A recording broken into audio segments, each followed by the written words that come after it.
नमस्कार, मैं डॉक्टर नमस्कार रामेश्वर रैकवार। जी। आज हमारे बीच में हैं मेरे गुरु, आध्यात्मिक गुरु कह सकते हैं, वैश्विक गुरु कह सकते हैं। और मेरा जिस विषय में जानने का प्रयास रहा है, जिस विषय को मैंने जानने का प्रयास किया है पिछले 25 वर्षों में, उन्हीं विषय के बारे में अपने अनुभव को शेयर करने के लिए हमारे बीच में हैं retired DIG sir doctor Rajendra Gaikwad sir. उनके अनुभव को मैं आज उनके ही मुखारबिन से सुनूंगा। उनके अनुभव में जीवन में क्या समस्याएं, क्या चैलेंजेस और क्या इम्प्लीकेशन आए हैं, उनके अनुभव के आधार पर हम साझा करेंगे। तो चलिए हम आज सर से सीधे मुखातिब होते हैं। मैं पहले इनका परिचय भी दे दूं। आप डॉक्टर प्रोफेसर रामेश्वर रायकवार जी हैं और बुंदेलखंड की स्थान हैं और आजकल भीलवाड़ा में असिस्टेंट प्रोफेसर हैं। वहाँ से मेरे पास भेंट करने को आए हैं और इन्होंने तारीख जो की है वो उतना नहीं है। मैं डीआईजी से रिटायर्ड नहीं हुआ हूँ, सेंट्रल जेल सुप्रिटेंडेंट से हुआ हूँ। इक्वल टू डीआईजी पोस्ट होती है, बट लोगों को प्यार है किस तरीके से संबोधित करते हैं। कुछ लोग तो जेलर बुला देते हैं, तब भी मैं बुरा नहीं मानता। धन्यवाद। ये आपका बड़प्पन है सर, जिस तरीके से, चूँकि जिस आप माहौल में रहते हैं, चूँकि मैं भी आपके विषय का ही विद्यार्थी रहा हूँ। और कई बार लोग कहते हैं कि लोग तो समाज की बात करते हैं और आप अपराध की बात करते हैं। तो आपने अपराध शास्त्र के साथ कैसे एडजस्टमेंट बिठाया? क्योंकि हम किसी व्यक्ति की बुराई करते हैं तो सीधा तो अपराध शास्त्र में ये कहा गया है कि उस व्यक्ति को समाज से बाहर कर दो या जान से मार दो। आप कैसे एडजस्ट कर पाए सर? देखिए, हैकरवाल जो बहुत प्रसिद्ध अपराध शास्त्री हैं अमेरिका के, और उन्होंने कहा था कि अपराध एक सीखा हुआ व्यवहार है। जी। तो जैसे हम अन्य शिक्षाएं और उपदेश या ज्ञान को सीखते हैं, इस तरह से एक वर्ग विशेष होता है, व्यक्ति विशेष होता है जो ये चाहता नहीं है कि वो अपराध करे या अपराधी हो, पर हालात आज के समय परिस्थितियां ऐसी हैं कि जो है व्यक्ति चाहते हुए भी ना चाहते हुए भी अपराध कर लेता है। जी। तो आप सर, विषय प्रश्न वही था जैसा कि आपने कहा कि एडवर्ड सदरलैंड ने कहा कि अपराध एक सीखा हुआ व्यवहार है। हैकरवाल। सर जी जी। तो सर, आप तो चूंकि आपके पास वो व्यक्ति भेजे जाते थे जो कि समाज से दरकिनार कर दिए गए हैं, समाज से दूर कर दिए गए हैं, जिससे समाज से कोई लेना देना नहीं है।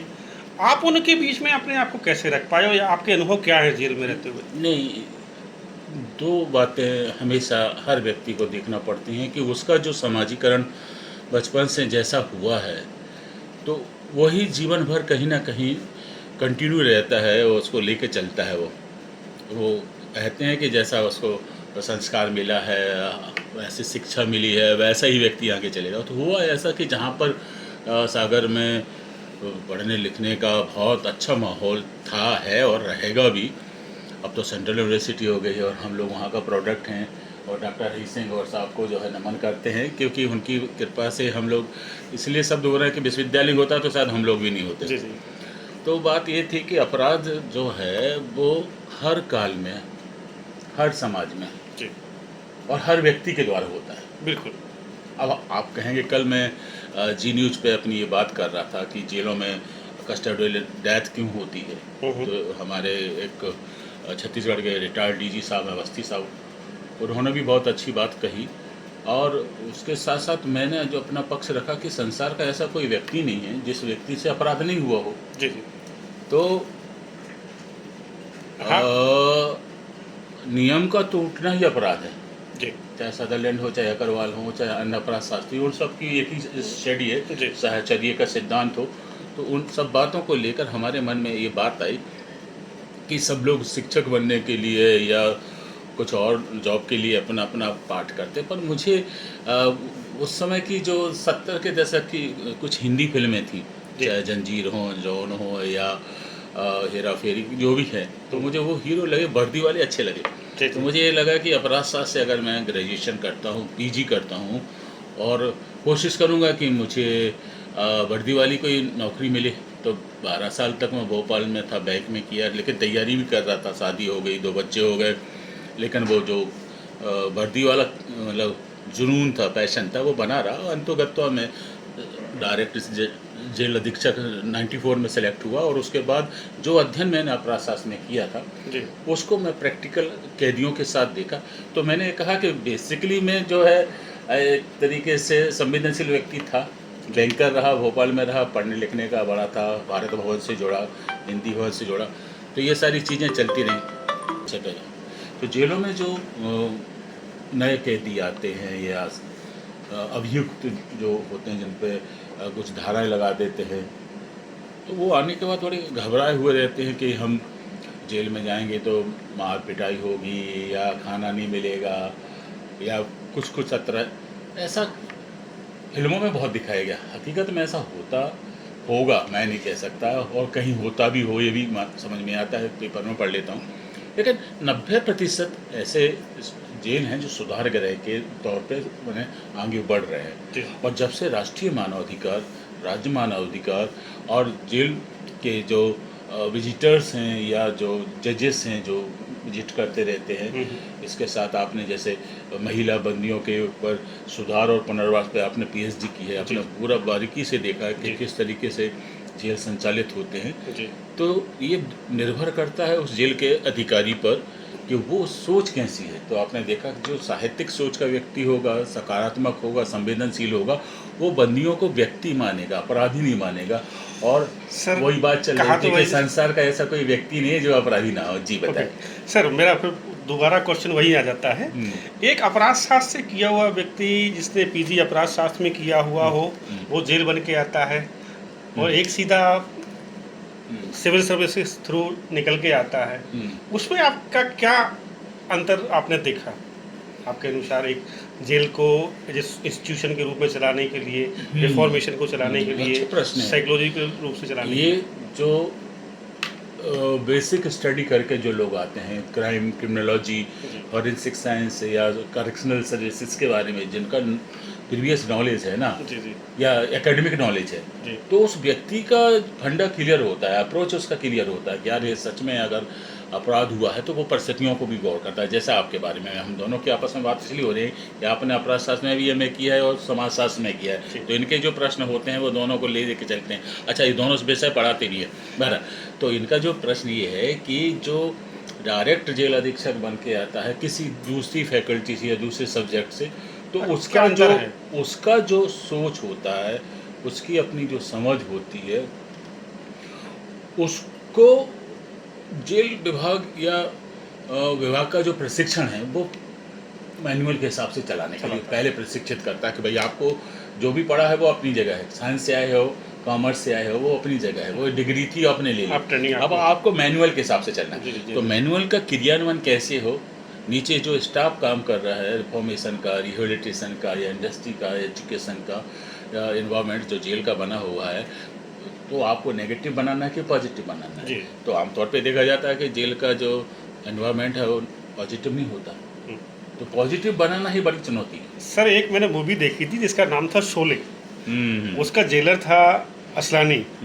उन्होंने कहा था आपने कि हम अंग्रेजों के ज़माने के जेलर हैं, और इतने समय के बाद जब हम नहीं बदले तो ये कैसे बदलेंगे? इस बारे में आपका क्या विचार है सर? वो जो जावेद खान के डायलॉग थे ना, तो वो उन्होंने उनको भोपाल में उनका आना जाना रहा है, जानिसार अख्तर उनके रिश्तेदार पिताजी रहे हैं, तो वो उनका वो टच था।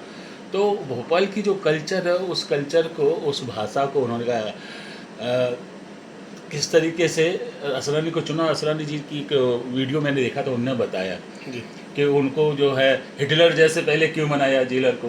जी जी तो पहले आप उनके कस्टूम पे जाइए कि आपने उसको हिटलर ही क्यों बनाया, फिर दूसरा उसको जेल में नायकों को सुधारने के लिए क्यों लगाया, फिर तीसरा उसमें आप ये देखेंगे कि वो जो चलते थे और बोलते थे चार मेरे आगे चार मेरे पीछे, बाकी इधर और जाओ, बाकी उधर बाहर जाओ, जाओ। फिर उधर जाओ, और हम नहीं सुधरे तो तुम क्या क्या सुधरोगे। ये बात सचमुच में जावेद खान साहब की बात वो है कि जितने लोग दुनिया में गुरु बन के घूम रहे हैं ना, उस बात को मैं वहाँ को रिलेट करता हूँ। जी जी वो कितने बड़े गुरु हैं, जी जी है ना, वो कहते माया मोह छोड़ दो और एयर कंडीशन में चलते हैं। तो जब वो नहीं सुधरे तो अपराधियों को क्या सुधारोगे। तो जी। वो बात जेल अधिकारियों के साथ ये है, मैं जब खंडवा पहली पोस्टिंग में गया जी तो वहाँ मेरे जब सबऑर्डिनेट स्टाफ थे, तो उन्होंने देखा कि साहब आप बहुत उदारवादी हो और बैंक में नौकरी करके आए हो, ये लोग ऐसे हैं, उन्होंने कहा इन पर खौफ पैदा होना चाहिए। मैं कह नहीं, ये इंसान पहले है, परिस्थिति ने इनको अपराध कराने के लिए बाध्य किया, ये बात हुई, ये अलग मुद्दा है, जी लेकिन मैं इंसानियत का तो पालन करूँगा। जी तो ऐसे बीच में कंट्राडिक्शन होता है। जो आपका प्रश्न है जी जी कि किस तरीके से एक मैंने खौफ वाली पोस्ट को संवेदनशील बनाया जा सकता है। मैं आपकी बात को एक साथ और जोड़ता चलूँगा कि मेरी तरफ से जो भी प्रश्न आएंगे वो सैद्धांतिक रूप से अनुभव मतलब हैं, और सर की तरफ से जो भी जवाब आएंगे वो उनके लाइफ के अनुभव के आधार पर हैं, प्रैक्टिकल है। प्रैक्टिकल के आधार पर है। तो आपको ये डिफरेंस भी करना है, और आपकी जो जिज्ञासा है, जो भी आपका क्वेश्चन है या जो भी एनालिसिस पे पहुंचना है, तो आपको दोनों को साथ में लेके चलना पड़ेगा। अब मैं विषय के साथ, चूँकि सर ने अपराध शास्त्र से पीजी किया हुआ है और अपनी सेवाओं को दिया है, मैंने अपराध से पीजी किया है, पर मैं अपने समाज के साथ सेवाओं में देने का प्रयास कर रहा हूँ शिक्षक के रूप में। तो चूँकि एक आपने नाम सुना होगा डॉक्टर सर हरीश सिंह गौड़ विश्वविद्यालय। डॉक्टर सर हरीश सिंह गौड़ विश्वविद्यालय 1946 में जिसका अवतरण हुआ, या जिसको दानवीर श्री हरीश सिंह गौड़ जी ने अपने जीवन की पूरी पूंजी के साथ बनाया था, उनके विश्वविद्यालय में 4 विषय ऐसे आए थे जो वर्तमान समय की समस्याओं को उजागर करते थे या समस्याओं को ध्यान में रखते हुए लाए गए थे। पहला विषय था, ये है डॉक्टर हरीश सिंह गौड़।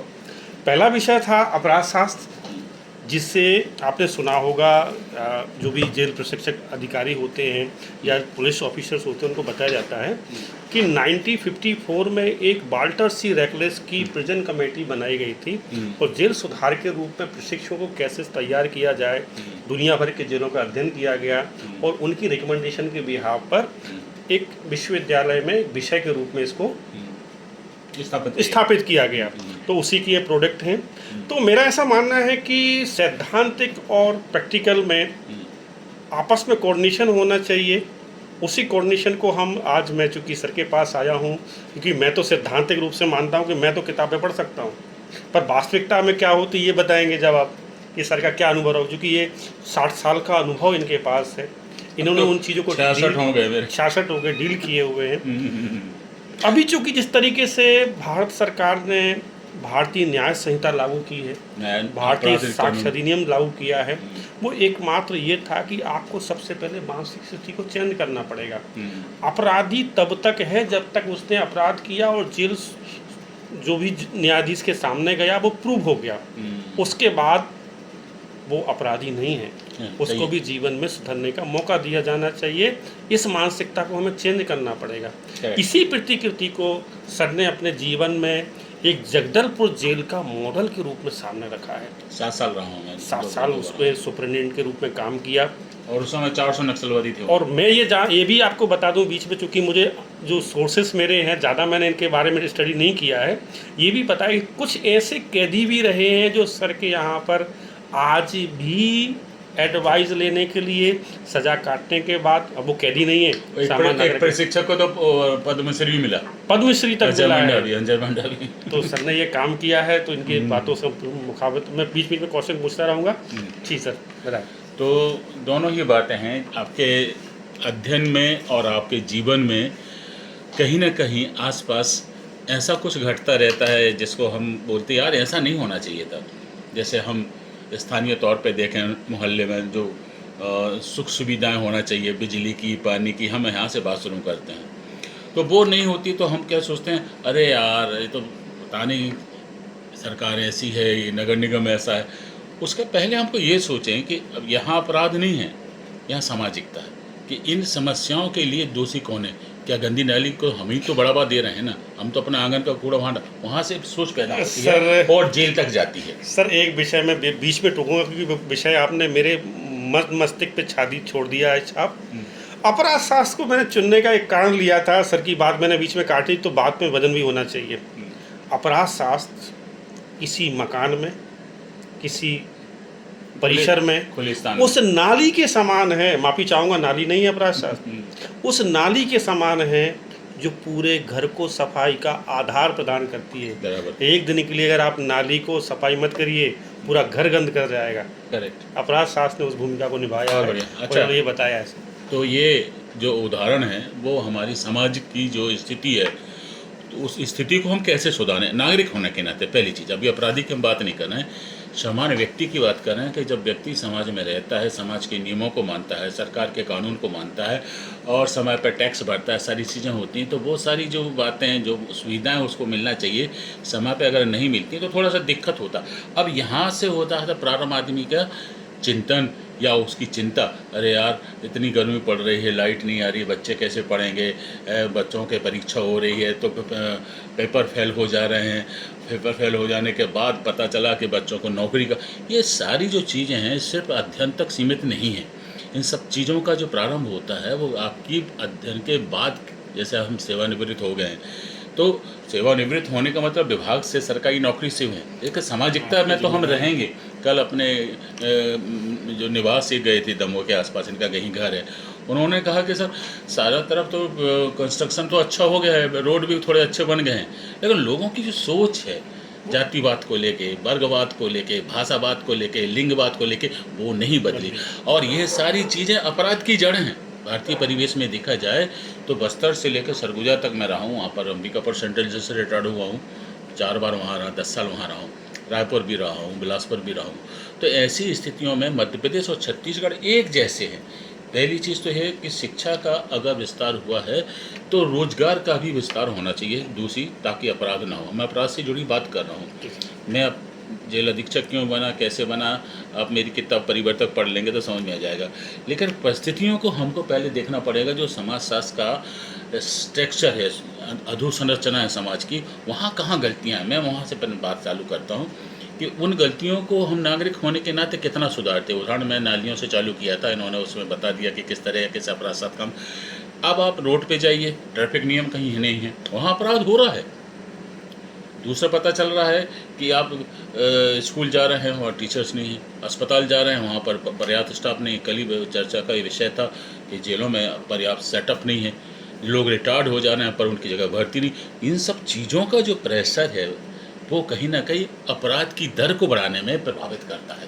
क्योंकि जब पता चला कि जेल से फरारी क्यों हो रही है, इसलिए हो जाती है। अभी अब जेल की बात कर रहा हूँ कि जहाँ सेटअप होना चाहिए 50 आदमी का, वहाँ पर 12 आदमी काम कर रहे हैं या 18 आदमी काम कर रहे हैं, तो कैसे वो काम करेंगे कि 24 घंटे काम करेंगे। चलिए नेक्स्ट क्वेश्चन। सर दूसरा क्वेश्चन विषय में आपने पहले दे दिया मुझे हिंट। जेल सुधारगृह है कि जो जेल जो है अपराधी की ट्रेनिंग देते हैं? ये देखिए, जो अनपढ़ लोग हैं वो ऐसा बोलते हैं कि भाई या तो फुटपाथी नॉलेज है, कि ट्रेनिंग आपको हर जगह मिलती है। अभी जैसे हम आपस में बैठ रहे हैं, एक दूसरे से सीख रहे हैं, अब डिपेंड ये करता है कि आप हमसे सीख रहे हैं अच्छा, हम आपसे सीख रहे हैं अच्छा। तो हर व्यक्ति, चाहे वो जेल के बाहर हो और जेल के अंदर हो, वो बाहर से ही तो सीख के आया है, जेल से सीख के बाहर जाएगा, ऐसा नहीं होता। वहाँ सुधरने के जाते 90% लोग, मेरा पूरा अनुमान विश्वास है कि प्रायश्चित करते हैं, जेलों में पढ़ाई करते हैं, उद्योग धंधों को सीखते हैं, साथ साथ वहाँ उनको पारिश्रमिक मिलता है। अगर एक बंदी जो सज़ा पड़ गई है, जेल में काम कर रहा है, तो उसको रोज़ का कम से कम 100 रुपये पारिश्रमिक मिलता है, जिसका अलग अलग राज्यों में अलग अलग प्रावधान है। तो उसका आधा पैसा विक्टिम को जाता है, ये लोग नहीं जानते, और आधा पैसा उसके खाते में जमा होता है। तो आपका जो कहना है कि ट्रेनिंग सेंटर उनके लिए है जो सुधरने नहीं था। आपने ये अच्छा डायलॉग बोला था, अरे हम नहीं सुधरेंगे तो जेल कैसे सुधरेगा। तो ये सोच अगर आपके अंदर है, चाहे वो अधिकारी हो, चाहे वो कर्मचारी हो, चाहे वो कैदी हो, जब उसने ठान लिया, जब तक साइकोलॉजिकल हम आप प्रोफेसर हैं, आपके क्लास में 50 लड़के हैं, अब 50 में से 10 लड़के बहुत आकर्षित करते हैं पढ़ाई के मामले में, डिसिप्लिन के मामले हैं और आपके रिस्पेक्ट के मामले, 40 में से आपको ऐसा लगे कि यार इनके साथ काम करना पड़ेगा, लगना पड़ेगा। बिल्कुल। जेल, मेरा एक संवाद है, मैं हर अपने वक्तव्य में कहता हूँ कि जब 1000 स्कूल और 100 कॉलेज और 50 यूनिवर्सिटी फेल होती हैं तब एक जेल बनती है। अगर ये सब लोग आप करते रहोगे। ये जो सर ने विषय में एक कंक्लूजन निकाला है, मैं आपको बताना चाहता हूँ कि जो सर ने कहा है कि जब परिवार की संस्था, समाज का कंट्रोल, नियमों की व्यवस्था, और शिक्षा की व्यवस्था चाहे वो किसी भी लेवल पे हो फेल होती है तब देर। हाँ सर, एक मेरा प्रश्न और मन में आता है अपराध शास्त्री या विद्यार्थी होने के नाते, क्योंकि विद्यार्थी में हमेशा था, हमेशा हूँ, हमेशा रहूँगा।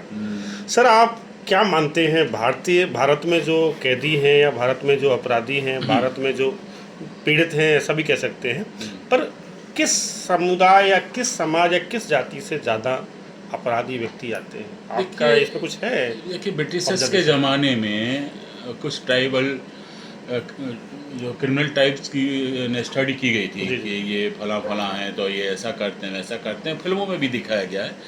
वर्तमान स्थिति में ऐसा नहीं है। 3 प्रकार के मैं अभी अपराध देख रहा हूँ। एक ग्रामीण क्षेत्र को हम ले लें मोटे मोटे, तो वहाँ पर अशिक्षा अज्ञानता के कारण बहुत सारे लोग ऐसी गलतियाँ कर देते हैं, वो उसको ठीक है, क्षेत्र के हिसाब से बात कर रहा हूँ मैं। अर्बन अगर एरिया में क्राइम को देखेंगे तो ऐसा कोई अपराध नहीं है जो शहरों में ना होता, चाहे वो व्यक्ति के विरुद्ध हो, चाहे वो संपत्ति के विरुद्ध हो, अपराध तो निरंतर होता है। अभी तीसरा जो आया है, AI का ज़माना आया है, जिसमें साइबर क्राइम है, ठगी है, आपके अकाउंट से पैसे चले जा रहे हैं। तो ये जो अपराध शास्त्री हैं या इसका जो अध्ययन है, वो दिनों दिन जो है अपग्रेड होना चाहिए समय के अनुसार। अभी मैं भोपाल एक 2 दिन का क्लास लेने गया था, क्या नाम था उसका नाम, central academy of the police training centre. वहाँ पर भी यही 5 राज्यों के जो जेल ऑफिसर्स आए थे। मैंने यही कहा कि जो जेल मैनुअल है वो 1894 का है, और अन्य जो संशोधन हो के नए मैनुअल आए हैं, मॉडल मैनुअल आए हैं जेल के, उसमें बहुत सारी चीज़ें हैं, लेकिन जो बेसिक अपराध की जड़ है या बुनियादी बातें हैं वो लोगों को पता होना चाहिए। अपराध जब वहीं बाहर रुक जाएगा, अभी मैं स्कूल कॉलेज की बात कर रहा था कि अगर हमारे घर में ही बच्चे अनुशासन को मानते हैं, माता पिता घर में पीना खाना नहीं करते हैं, लड़ाई नहीं कर रहे, तो बच्चे का असर नहीं होगा। और वही बच्चा जब स्कूल में जाएगा तो अपने टीचर का भी रिस्पेक्ट करेगा, और वही बच्चा जब कल अधिकारी बनेगा तो वो उस हिसाब से अपने विभाग को चलाएगा।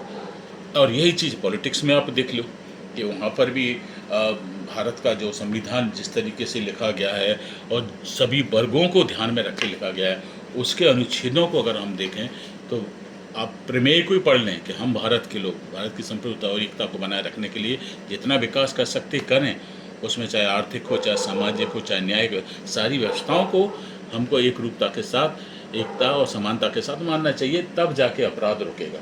जी, बहुत बहुत धन्यवाद सर, आपने मुझे समय दिया और आपने बुलाने का मौका दिया। आपका बहुत बहुत साधुवाद।